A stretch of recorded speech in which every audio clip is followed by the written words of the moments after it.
اب آ جائیے سر، خیر ہم ہے کہ ہم رسول اللہ صلی اللہ علیہ وسلم کی قبر میں ان کی زندگی کو دنیا کی سی مانتے ہیں. جی. نبی کا جسم ویسے ہی سلامت ہے جیسے دنیا میں سلامت تھا، طے ہے، کوئی شک ہی نہیں. مگر دنیا کی سی مراد کیا ہے؟ بہترین سوال کیا آپ نے. جی، یہ وہی مراد ہے جو انجینئر نے ایک کلک میں کہا ہے کہ نبی کی زندگی جسمانی ہے. انجینئر صاحب، جو جسمانی سے آپ کی مراد ہے وہ ہماری دنیاوی کیسی سے ہے. پہلی بات یہ، یعنی انجینئر اس کا جواب دیں کہ انہوں نے جب کہا نا ایک کلپ میں، انجینئر نے کہا نبی صلی اللہ علیہ وسلم کی قبر میں حیات جسمانی ہے. وہ جب میں جیلم گیا تھا تو بورے میں یہ وہ بھی تھا جو لیپ ٹاپ ہے نا اس میں وہ. اچھا، بورا کتاب میں تو دکھا لی ہوں گے، بورا ضرور دکھائیے گا. بورا پتہ نہیں کہاں گیا. جب ہم کسی کو کہتے ہیں زید شیر جیسا ہے تو کیا مطلب وہ شیر ہے؟ شیر جیسی تشبیہ کا مطلب ہی یہی ہوتا ہے کہ یہ وہ نہیں ہے. اگر وہ ہوتا نا تو یہ ایسے ہی جیسے ہم شیر کو کہیں کہ شیر جیسا ہے. بھائی شیر جیسا نہیں ہے، شیر ہے. جب کسی کو تشبیہ دی جاتی ہے کسی چیز سے تو تشبیہ کا مطلب یہ ہوتا ہے کہ یہ وہ نہیں ہے. تو اس ترجمے میں علماء دیوبند نے اقرار کر لیا کہ نبی کی حیات دنیاوی نہیں ہے، کیسی ہے، جیسی دنیاوی جیسی ہے. تو اب آپ یہ کہیں کہ وجہ تشبیہ کیا ہے، اس پہ یہ پروپیگنڈا کرنا کہ یہ دنیاوی حیات مانتے ہیں، یہ پروپیگنڈا ہی غلط ہے. حیات مان رہے ہوتے تو کہتے دنیاوی ہے. عربی الفاظ میں دنیاوی کا لفظ ہے لیکن وہ کاف حرف تشبیہ وہاں محذوف ہے، کیونکہ جتنے بھی علماء ہے نا، مفتی محمد شفیع صاحب، مفتی تقی عثمانی صاحب اور بھی جتنے بڑے علماء دیوبند نے اس کی تشریح میں یہی لکھا ہے کہ یہ دنیاوی کیسی مانتے ہیں، ہم دنیاوی نہیں مانتے. کیونکہ دنیا میں تو آپ کی موت ثابت ہے، انک میت و انہم میتون. قرآن کہہ رہا ہے آپ نے پر بھی موت واقع ہوگی، ان پر بھی موت واقع ہوگی. تو اس میں ہم آپ کو میت مانتے ہیں. دنیاوی لحاظ سے آپ دنیا سے چلے گئے ہیں. ہاں، برزخ میں آپ کو ایک حیات ملی ہے جس کو دنیا سے تشبیہ دی گئی ہے. وہ دنیا سے تشبیہ پاورفل ہونے کی وجہ سے، بہت زیادہ پاورفل حیات ہے. وہ قرآن سے ثابت ہے کہ اللہ تعالیٰ شہیدوں کو زندگی دیتے ہیں، تو پیغمبروں کا مقام شہیدوں سے زیادہ ہوتا ہے. تو اس سے پتہ چلتا ہے کہ پیغمبر کی زندگی شہید سے بھی زیادہ پاورفل زندگی ہے. تو اس لیے اس کو دنیاوی سے تشبیہ دی گئی ہے. اگر کوئی اس تشبیہ کو نہیں مانتا تو بھی ہمیں کوئی اعتراض نہیں ہے. لیکن علماء دیوبند کا موقف یہ ہے کہ برزخی حیات ہے اور انتہائی پاورفل حیات ہے. آپ دیکھیے ذرا، فضائل حج آپ کی کتاب ہے جی، ہے نا؟ مجھے نہیں پتا کس کی کتاب ہے. شیخ زکریا صاحب کی، شیخ زکریا صاحب کی کتاب ہے. 555 ہجری میں شیخ احمد رفاعی نبی کے روزہ مبارک پر، نبی صلی اللہ علیہ وسلم کے روزہ مبارک پر حاضر ہوئے. نبی کی شان میں اشعار پڑھے، اور پھر جن کا ایک تھا کہ میں مصر میں تھا تو آپ سے پھر سلام بھیجتا تھا، آج جسمانی طور پہ دیکھنے کی خواہش ہے، میری خواہش پوری کی جائے. اشعار کا مفہوم ہے، مطلب نہیں ہے. 90,000 لوگوں کی موجودگی میں نبی صلی اللہ علیہ وسلم نے ہاتھ قبر سے نکالا. شیخ احمد رفاعی نے بوسہ دیا اور پھر ہاتھ مبارک قبر کے اندر چلا گیا.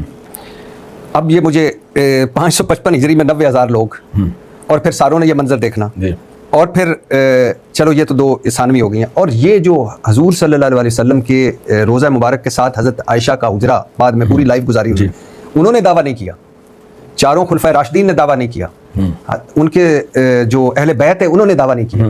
یہ رفاعی صاحب کی خدمت میں، یہ آپ کی فضائل حج اور شیخ زکریا، یہ ہے وہ دنیا کی سی جو میں کہنا نہیں، اس کو اس عقیدے سے نہ جوڑیں. اس کا اس عقیدے سے کوئی تعلق نہیں ہے. اور یہ آپ ایک الگ واقعہ ہے، اس کا ہر چیز المحنت سے نہیں جوڑی جائے گی. وہ ایک ڈیفرنٹ واقعہ ہے. آپ اس کو صحیح سمجھتے ہیں؟ دیکھیں، شیخ الحدیث مولانا زکریا نے کہاں سے نقل کیا ہے مجھے نہیں معلوم. میں شریعت کی ایک اصولی بات بیان کرتا ہوں، اصولی بات. جی، کرامت کے صدور میں یہ کہنا کہ فلاں سے کیوں نہیں ہوئی، فلاں سے کیوں ہو گئی، یہ بات ہی غلط ہے. سلیمان علیہ السلام کا ایک مرید ہے، وہ سیکنڈوں میں تخت اٹھا کے لے آتا ہے. سلیمان علیہ السلام کیوں نہیں لے کر آئے؟ تو یہ نہیں ہوتا کہ کسی سے کوئی کرامت کا صدور ہوا تو فلانے سے کیوں نہیں ہوا، حضرت ابو بکر سے کیوں نہیں ہوا، حضرت عثمان سے کیوں نہیں ہوا. بھائی بہت سے واقعات ایسے ہیں. سادہ سی بتائیے. میں اصولی بات، آپ اس کو اس کرامت، مجھے نہیں پتا، میں نے اس کی تحقیق نہیں کی ہے. ایسی کرامت ہو سکتی ہے؟ بالکل ممکن ہے. کرامت کا مطلب کیا ہوتا ہے؟ وہ چیز جو ناممکن الوقوع ہو. معجزہ اور کرامت کہتے ہی اس کو ہے جو امپاسبل ہو اسباب کی دنیا میں. آپ سمجھتے ہیں کہ اس وقت 90,000 لوگ تھے کیا؟ یعنی فیملی پلاننگ والے تھے اس وقت جو بچے پیدا نہیں ہو رہے تھے، کیا تھا؟ 90,000 لوگ. 555 ہجری میں 90,000 لوگ نہیں تو 555 ہجری میں کتنے لوگ تھے آپ بتائیں پھر. کیا اس وقت عورتوں نے بچے پیدا کرنا ختم کر دیے تھے؟ اور 90,000 لوگوں کے سامنے دیکھا ہوگا جب اگر ایسا واقعہ ہوا ہے. اور جو عالم صاحب تھے ان کو کیسے، وہ کوئی محکمہ شماریات کے تھے کہ ان کو پتا تھا 1 2 3 4 5؟ یعنی اس کا مطلب تو یہ ہوا کہ جتنے بھی تاریخی واقعات بیان کیے جاتے ہیں جس میں یہ بتایا جاتا ہے 10 لاکھ کا لشکر تھا، تو کیا وہ گن رہے تھے بیٹھ کے؟ تو سارے تاریخ ایک اندازہ ہوتا ہے. اس زمانے میں کیلکولیشن اندازے سے کی جاتی تھی. تو یہ تو جب نبی صلی اللہ علیہ وسلم نے 10,000 کا لشکر لے کے مکہ پہ حملہ کیا تو وہاں کی حاضری ہوئی تھی. آپ سمجھتے ہیں کہ یہ کرامت ہو سکتی ہے؟ دیکھیں، کرامت کوئی بھی دنیا میں ہو سکتی ہے. آپ یہ کرامت سمجھتے ہو سکتی ہے؟ بالکل ہو سکتی ہے. تو پھر تو آپ ہوئی ہے کہ نہیں ہوئی ہے یہ مجھے نہیں پتا سر. پھر تو آپ مانتے ہیں نا کہ دنیا کی سی ہے لائف؟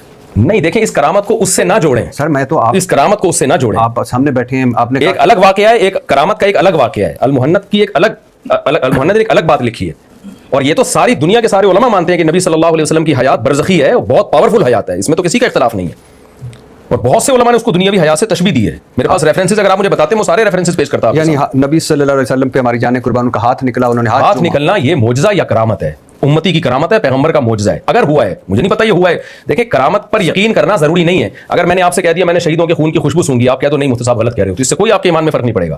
تو اگر کوئی سمجھتا ہے کہ نہیں ہوا تو نہیں، وہ نہ مانے. وہ لیکن اس پہ یہ کہنا کہ یہ ایسا پاسبل ہی نہیں ہے. کرامت میں سب کچھ پاسبل ہے, کیونکہ کرامت کا صدور اللہ کی طرف سے ہوتا ہے, اور اللہ اسباب کا محتاج نہیں ہے, وہ کچھ کرنے میں کسی سائنٹیفک لاجک کا محتاج نہیں ہے. قرآن میں ہے کہ چلو ہم اس واقعے کو سائڈ پہ رکھتے ہیں, قرآن میں ہے کہ جو لوگ فوت ہو جائیں پھر ان کا ہاتھ نکل سکتا ہے, یا وہ اس طرح کی کوئی کرامت پیش کر سکتے ہیں, یا قرآن میں یہ ہے کہ کرامتوں کا صدور ہو سکتا ہے, اور لوگ ان اللہ علی فوت ہونے کو زندہ کر سکتا ہے اللہ تعالیٰ, قرآن میں یہ, ٹھیک ہے. وہ تو گدھے کو, مرے ہوئے گدھے کو اللہ نے زندہ کیا, سورہ بقرہ میں ہے. اصحاب کہف کو 300 سال سلا کے اللہ نے جگایا ہے, تو قرآن میں تو ہے ان اللہ علی کل شیء قدیر, یہ اصول ضابطہ بیان کیا. اب دنیا میں جو بھی محیر العقول واقعات ہوں گے, اگر اس کا بیان کرنے والا مستند ہے 100%, تو اس کرامت کی نسبت اللہ, اور وہ نسبت بھی اللہ کی طرف کر رہا ہے, تو اس کو اگر کوئی مانتا ہے تو کوئی حرج نہیں ہے, اور اگر کوئی نہیں مانتا تو بھی کوئی حرج نہیں ہے. لیکن یہ کہنا کہ یہ پاسبل ہی نہیں ہے, تو یہ تو اللہ پہ الزام ہے, یہ تو پھر اللہ پہ الزام ہے کہ اللہ نہیں کر سکتا. کرامت کا مطلب یہ ہے کہ بیان کرنے والا مستند آدمی ہو. ایک چرسی کہتا ہے کہ مجھے فرشتے لے کر گئے اور بیت اللہ کا طواف کروا کے لائے ہیں, ہم کہہ رہے ہیں یہ نہیں ہو سکتا. وہ کہہ رہے ہیں کیوں نہیں ہو سکتا, جب سلیمان علیہ السلام کے دربار میں سیکنڈ کے اندر تخت آ سکتا ہے, اور فلاں فلاں. ایک کرامت تو مجھے خود ایک بزرگ نے بتائی, ہندوستان میں جو ہندوؤں بلوائی نے آ کے جب مسلمانوں کو مارا پیٹا, تو وہ یہ میں نے واقعہ بیان میں بھی بتایا, اور بہت سارے انڈیا کے لوگوں نے اس کی تصدیق کی. وہ کہتے ہیں ہم نے فرشتے آسمانوں سے اترتے ہوئے خود اپنی آنکھوں سے دیکھے ہیں, جو ہماری مدد کے لیے اترے تھے گھوڑے پہ.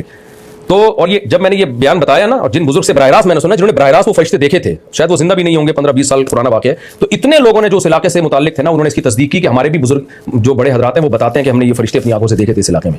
اب ایک چرسی کہہ رہا ہے کہ مجھے فرشتے اٹھا کے لے کر گئے, بیت اللہ کا طواف کرا کے لایا. میں اس سے پوچھتا ہوں کہ یار تو کیا فضول بکواس کر رہا ہے. کہہ رہے کیوں, جب تمہارے ہاں فرشتے آسمانوں سے مدد کے لیے اتر سکتے ہیں تو میرے لیے نہیں فرشتے اتر سکتے. تو ہم اس کو کیا جواب دیں گے؟